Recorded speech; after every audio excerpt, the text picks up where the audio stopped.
جس میں نبی محمد صلی اللہ علیہ وآلہ وسلم کے بارے میں بچپن سے لے کر دنیا سے چلے جانے تک کے سارے واقعات اور حالات کو کافی تفصیل سے بتایا گیا تھا۔ میں نے جب وہ ویڈیو دیکھی تو میں ساری ویڈیو کے دوران مسلسل روتی رہی تھی کہ کس طرح آپ صلی اللہ علیہ وآلہ وسلم کو جن لوگوں نے تکلیفیں دیں، آپ صلی اللہ علیہ وآلہ وسلم انہی کے لیے دعا کرتے تھے، انہی کے فائدے کی بات کرتے تھے۔ کس طرح آپ صلی اللہ علیہ وآلہ وسلم کو ختم کرنے اور آپ صلی اللہ علیہ وسلم کے دین کو ختم کرنے کے لیے کفار نے حملے کیے، اور کس طرح ان حملوں میں آپ صلی اللہ علیہ وسلم کے صحابہ رضوان اللہ اجمعین نے اپنی جانیں دے کر آپ صلی اللہ علیہ وآلہ وسلم کی، آپ صلی اللہ علیہ وآلہ وسلم کے دین کی حفاظت فرمائی۔ میں آپ کو اپنے جذبات شاید نہیں سمجھا سکتی کہ وہ ڈاکیومنٹری دیکھ کر میری کیا فیلنگز تھیں، مگر وہ ویڈیو دیکھ کر میں نے خدا سے دعا مانگی کہ اے اللہ، اگر اسلام واقعی سچ ہے تو مجھے کوئی نشانی دکھا، مجھے کوئی ایسا اشارہ دے کہ مجھے سمجھ آئے کہ آپ واقعی چاہتے ہیں کہ میں عیسائیت چھوڑ کر اسلام قبول کر لوں، اور میں اس وقت تک اسلام قبول نہیں کروں گی جب تک کہ واضح اشارہ نہیں دیکھ لوں گی، جیسے کہ کریسنٹ مون اور اس کے اندر ایک ستارہ، وہ چاند ستارہ جو کہ اسلام کا سمبل سمجھا جاتا ہے۔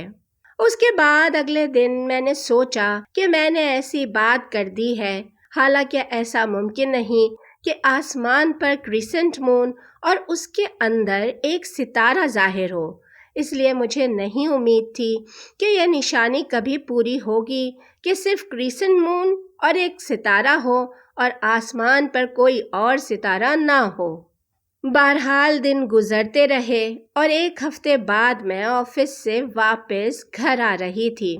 وہ مغرب کا وقت تھا، سورج غروب ہو رہا تھا کہ میری اچانک نظر آسمان پر پڑی اور میں نے دیکھا کہ میرے سامنے کریسنٹ مون اور ستارہ تھا اور باقی سارا آسمان بالکل صاف تھا۔ وہ دور سامنے مسجد کے مینار کے بالکل پاس تھا۔ پہلے تو مجھے اپنی آنکھوں پر ہی یقین نہیں آیا، مگر بار بار دیکھنے اور غور سے دیکھنے پر وہ کریسنٹ مون اور اسٹار ہی تھا۔ میں سارے راستے اسے ہی دیکھتی آئی تھی۔ یہ تو وہی اشارہ تھا جو میں نے اللہ تبارک و تعالیٰ سے مانگا تھا، اور میں اس سے انکار بھی نہیں کر سکتی تھی کیونکہ میں اسے اپنی آنکھوں سے دیکھ رہی تھی۔ مگر 2 دن بعد مجھے اپنے ملک واپس آنا تھا۔ میں پیکنگ میں مصروف ہو گئی اور میں اپنے ملک واپس پہنچ کر بھی اسلام کو اسٹڈی کرتی رہی۔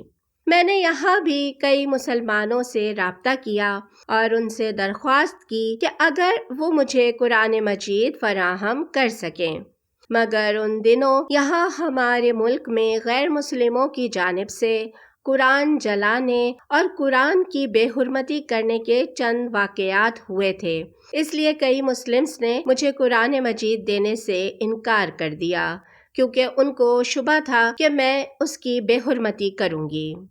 بہرحال ایک مسلمان لڑکی نے میری ہیلپ کی اور کہا کہ اگر تمہیں اسلام سیکھنا ہے تو میں تمہیں ایک امام صاحب کا فون نمبر دے دیتی ہوں، تم ان سے رابطہ کر لو، اور میں نے اس نمبر پر کال کر کے امام صاحب سے بات کی اور ان کو بتایا کہ میں ایک نان مسلم ہوں، مجھے کلمہ شہادت پڑھنا ہے، مجھے ایک قرآن مجید بھی چاہیے۔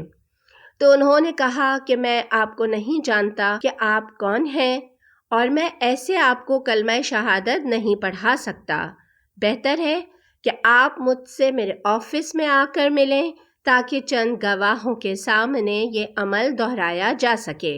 بہرحال انہوں نے مجھے میری ای میل پر ایک قرآن بھیج دیا جو کہ ترجمے کے ساتھ تھا، اور میں نے اپنے موبائل پر قرآن پڑھنا شروع کر دیا۔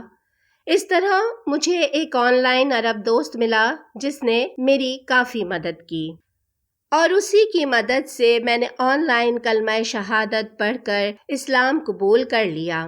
اس کے ساتھ ہی اس نے مجھے یہ مشورہ بھی دیا کہ اگر ممکن ہو سکے تو کسی مسلمان عورت سے رابطہ کریں جو کہ آپ کے قریب ہی رہتی ہو، اور اس کے ساتھ مسجد جا کر امام صاحب کے پاس چند گواہوں کی موجودگی میں کلمہ شہادت پڑھ لیں۔ پھر میں نے ایک مسلمان عورت سے رابطہ کیا اور اس کے ساتھ مل کر میں نے پلان بنایا کہ ہم اگلے دن مسجد جا کر باقاعدہ کلمہ شہادت پڑھیں گے، مگر اگلے دن بہت ہی شدید طوفان آیا اور اس کی وجہ سے شہر کا نظام کافی درہم برہم ہو گیا۔ اس طرح ہم 3 دن بعد دوبارہ مسجد جانے کے قابل ہوئے۔ میں نے دل میں سوچا کہ آج تو لازمی مسجد جانا ہے۔ اگر یہ خاتون آج میرے ساتھ مسجد نہیں جائیں گی تو میں اکیلی چلی جاؤں گی۔ بہرحال میں اس خاتون کے ساتھ ہی مسجد گئی اور گواہوں کی موجودگی میں باقاعدہ کلمہ شہادت پڑھ کر اسلام قبول کر لیا۔ سبحان اللہ!